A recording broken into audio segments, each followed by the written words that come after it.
Hello everyone, this is Money Mom. Welcome to the channel. Today I want to share with you 12 ways to save for emergencies and be prepared for emergencies if you literally are broke and have no money or you have a very low income. Let's get right into it. I always say this is personal finance. I'm not walking a day in life in your shoes.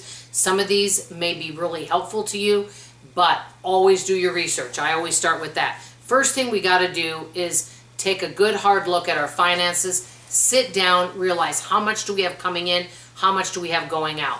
You may be kind of surprised at how much money you actually do have. Look into it because many people don't even realize how much money they make and how much money they have going out. So sit down and take a hard look at it, get a notebook out. If you already know that, you can skip this step. Number two, this is one I have a hard time with. Open your mind to all the possibilities, even if it's things that don't sound good to you. I know that I don't always have a very open mind and don't want to pivot. I like the same old routine, but in order to save and make money or do the marriage of both of those together, we may need to get an extra job. We may need to cut out some things we enjoy so that we have money for emergencies and things coming up and to be prepared for emergencies. We may need to rent out a room or sell a car. We just be open to the possibilities. Doesn't mean you have to act on it, but be open to it. One of the things I do on my budget is I sit down, I write out all my budget, and I write at the bottom, if things get tight or you're not making as much money, what are some things that you can cut out and how much money will this save? I write out all the things I can cut out of my budget and I put them in order of preference. That way I've got a bare bones budget ready to go if I need be. Number three, look into all of the resources out there, and I'm also going to mention that there may be grants out there available to help you if you need. Our city helps senior citizens and disabled with home repairs. You may want to check into, does your city offer you anything, any kind of help or assistance?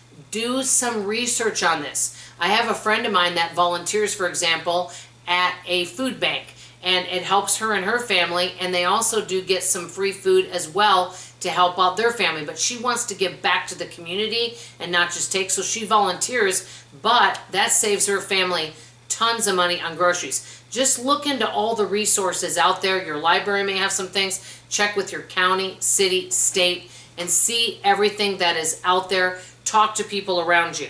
Okay, number four, find ways to get free things. There's so many people that are downsizing due to minimalism. They're trying to get rid of free things. So let's say there's something you want or something you need. You may be amazed at how much free stuff is out there. For example, and these are free services, I knew somebody that was learning to go to cosmetology school and they wanted to learn to cut hair, but they needed some models for free. Maybe that's a way to get a free haircut. Find ways to get free services and free things. That's where the research comes in.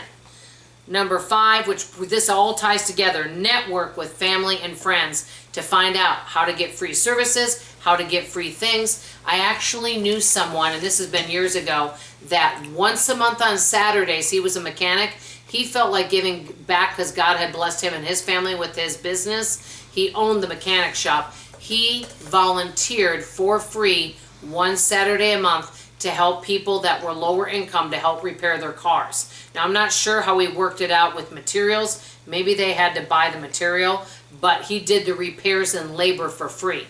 I think there's a lot out there and a lot of services out there. We just may not be aware of it. That's where the networking and communication come from. On the computer, I belong to like Nextdoor, and there's people in my city that we all kind of go back and forth and we talk about services, what's going on in the community. Communicate with family, friends, and other people in the community to see what resources are out there. Number six, educate yourself on any skills that you can learn. Now, I don't believe in someone not knowing what they're doing and saying, you know what, I'm going to put in a ceiling fan, or, you know, I'm going to go and put in a new garbage disposal, and they have no idea what they're doing, okay? We always want to be cautious, especially when it comes to plumbing, electricity, because you don't want to start a fire or harm yourself or others. But maybe there are some skills you can learn, computer skills, maybe small home repairs, whatever you feel comfortable with. Learn some skills that might help you get a job or do some of the work yourself. Some of that can really be a good thing. Another thing I didn't write down here is barter. You know, think about all the things you're good at that you could offer other people, and maybe you could trade back and forth. Maybe a friend could come help you with some computer skills so that you can get a better job. Maybe you can help her with some gardening or something like that. Number 7, find ways to make extra money. No matter who we are, there's always some way to make extra money. And when I say extra money, it doesn't have to be $30,000 a year. It could be as small as $50 a month. Something. Anything is better than nothing. And if you have no money for savings and you make an extra $50 a month, that $50 can go into your emergency savings. Number 8, this is the one that a lot of people don't like, and I don't like it.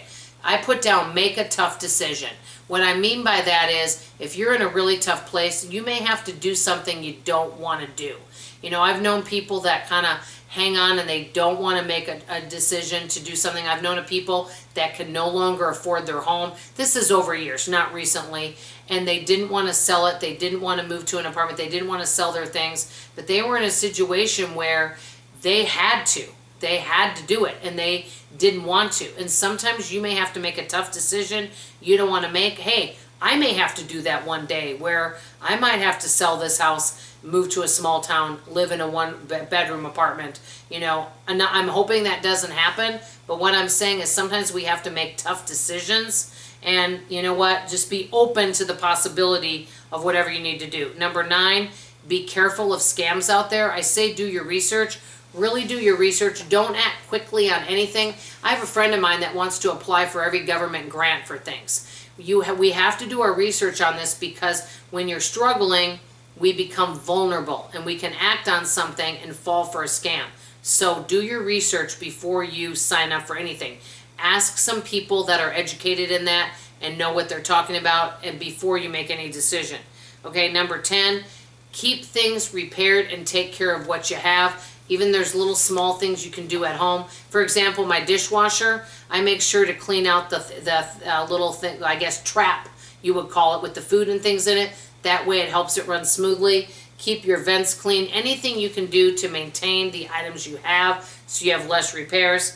Number 11, even if you can only budget $5 a week, keep some food on stock, but don't overstock where you're wasting food. Because that, you know, I've known of folks that stock up on everything, which I'm not saying there's anything wrong with that, but they might overstock, which I have been known to do before, and then you end up wasting. Unless you can share some of it with a family or friend, but stock up, but don't overstock when there are things on sale and items that you use frequently so you don't have to pay full price. Last but not least, whatever you can do, take care of your mental health, spiritual health, and physical health to the best of your ability. There's a lot of free things we can do to take care of our health. None of this stuff has to cost money. That's the bottom line. There's so many free ways to do so many things out there. And just drinking water, that would be something that is generally free. You know, taking a walk, all sorts of things. So there's lots of things that we can do. I do think it takes us to have a positive mindset, a positive money mindset, working with families and friends, having a sense of community so you don't feel all alone.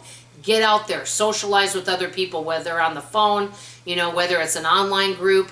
Get out there and, you know, and get involved with your community.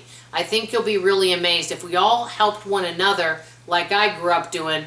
I think this economy and whatever's happening, I think that we can improve our situation greatly by doing that. Let me know what you guys think. That's all I have to say for now. I love you, I appreciate you, and I sure hope to see you on tomorrow morning's video. Bye-bye now.